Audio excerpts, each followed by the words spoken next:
ভোগালী বিহু আহি আছে আৰু এনেকুৱা টাইমতে যদি মই আপোনালোকক ড্ৰয়িং এখন নিশিকাওঁ হ'ব জানো তেনেকৈ নহয় ন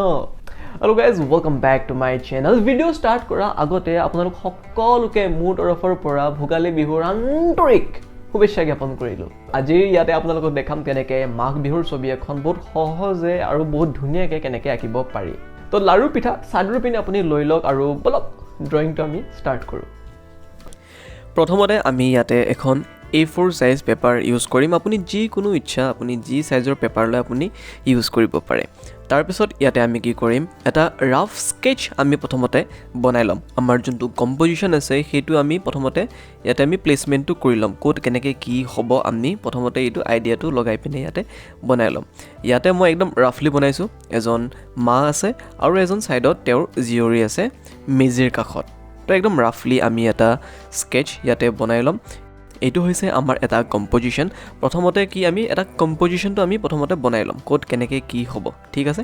এইটো আমাৰ প্ৰথম ষ্টেপ কমপ্লিট হৈ গ'ল তাৰ পিছত আহিলো আমি সেকেন্ড ষ্টেপ যোনটো হৈছে আমাৰ যোনটো ৰাফ স্কেচ আছিল সেইটো অকমান আমি ইৰেজ কৰি লম তাৰ পিছত আমি ইয়াতে অকমান ভালদৰে ডিটেইলিং এড কৰিম মানে আমাৰ যোনটো আউটলাইন আছে সেইটো আমি নিট এণ্ড ক্লিন কৰি পিনে বনাই লম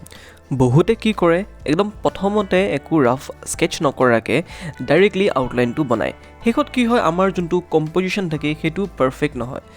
আমাৰ তলৰ পিনে জাগা বেছিকৈ থাকি যায় নহলে ওপৰৰ পিনে আমাৰ এক্সট্ৰা কিছুমান স্পেচ থাকি যায় বা কেতিয়াবা আমাৰ যোনটো মেজি আছে সেইটো আমাৰ পেপাৰত নাহে বা লাগাতকৈ মানে বেছি সৰু হৈ যায় মানে কি হয় ওভাৰঅল আমাৰ যোনটো সাইজ থাকে সেইটো আমাৰ ভাল নহয় পাৰফেক্ট নহয় সেইকাৰণে মই সকলোকে কম সকলো ভিডিঅ'তে কওঁ যেতিয়া আমি এখন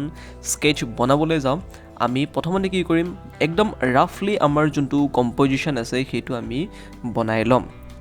যেতিয়া আমি ফুল্লি ছেটিছফাইড হৈ যাম যোনটো আমাৰ কম্পোজিশন আছে সেইটোক লৈ পিনে তেতিয়া আমি যাম নেক্সট ষ্টেপ যোনটো হৈছে পাৰফেক্ট আউটলাইন কৰিম ডিটেইলিংবিলাক আমি এড কৰি যাম তো তেনেকৈ আমি এখন স্কেচ কমপ্লিট কৰোঁ তো ইয়াতে আপুনি চাওক যোনটো মোৰ ৰাফ স্কেচ আছিলে সেইটোৰ ওপৰত আমি কি ধুনীয়াকৈ এটা ধুনীয়া আউটলাইন কমপ্লিট কৰি লৈছোঁ আপুনি চাই যাওক কেনেকৈ ভিডিঅ'টো বনাইছোঁ যদি আপোনাৰ ভিডিঅ'টো অকণমান ফাষ্ট লাগি আছে আপুনি শ্ল' কৰি পিনেও ভিডিঅ'টো চাব পাৰে ইউটিউবৰ অপশ্যন এটা আছে আপুনি চাই ল'ব পাৰে শ্ল' মোশ্যনতো ভিডিঅ'টো চাব পাৰে তো এনেকৈ আমি আমাৰ যোনখন ড্ৰয়িং আছে সেইখন কমপ্লিট কৰি ল'ম আপুনি যদি এইখন ড্ৰয়িং কৰে আপুনি মোৰ ইনষ্টাগ্ৰামত টেগ কৰিব পাৰে আৰু এটা সৰুকৈ ৰিকুৱেষ্ট কৰিছোঁ যিহেতুকে আমাৰ যোনটো চেনেল আছে চেনেলটো ৰিচেণ্টলি আমাৰ 1 লাখ ছাবস্ক্ৰাইবাৰ্ছ কমপ্লিট কৰি দিলে আৰু আপুনি যদি প্ৰথমবাৰ চেনেলটোলৈ আহিছে ভিডিঅ'টো প্ৰথমবাৰ চাই আছে আপুনি ছাপোৰ্ট কৰক আৰু এনেকুৱাই যদি ড্ৰয়িঙৰ ভিডিঅ' চাব বিচাৰে এবাৰ মোৰ চেনেলটো চাই ল'ব দেই চেনেলটো এবাৰ ভিতৰত গৈ পিনে চাই ল'ব যদি ভাল লাগে ছাবস্ক্ৰাইব কৰি দিব এনেকুৱাই ড্ৰয়িঙৰ ভিডিঅ' চাবৰ কাৰণে তো আহক এতিয়া ভিডিঅ'টো চাওক কেনেকুৱা মই যোনজনী ছোৱালী আছে যেনেকৈ মই লেডিগৰাকী বনাইছিলোঁ ঠিক তেনেকৈ আমি যোনজনী ছোৱালী আছে তেওঁকো মই কমপ্লিট কৰি ল'ম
এনেকৈ আমি মাঘ বিহুৰ ছবি এখন বহুত সহজে আঁকিব পাৰোঁ আপুনি ইয়াতে আপোনাৰ ইচ্ছা মতে আপুনি যি মন যায় তাকে কালাৰ কৰিব পাৰে আপুনি অইল পেষ্টেল কৰিব পাৰে ৱাটাৰ কালাৰ তাৰপিছত আপোনাৰ যিমান যি কালাৰ আছে আজিকালি ঢেৰ কালাৰ ওলাইছে আপুনি যি ইচ্ছা আপুনি তাকে কৰি পিনে আপুনি যেতিয়া ড্ৰয়িংখন কমপ্লিট হ'ব আপুনি মোক ইনষ্টাগ্ৰামটো টেগ কৰিব পাৰে তো বস আজি ভিডিঅ'টোৰ কাৰণে এইখিনি আছিলে আৰু সকলোকে শেষত মোৰ তৰফৰ পৰা ভোগালী বিহুৰ আন্তৰিক শুভেচ্ছা জ্ঞাপন কৰিলোঁ ধন্যবাদ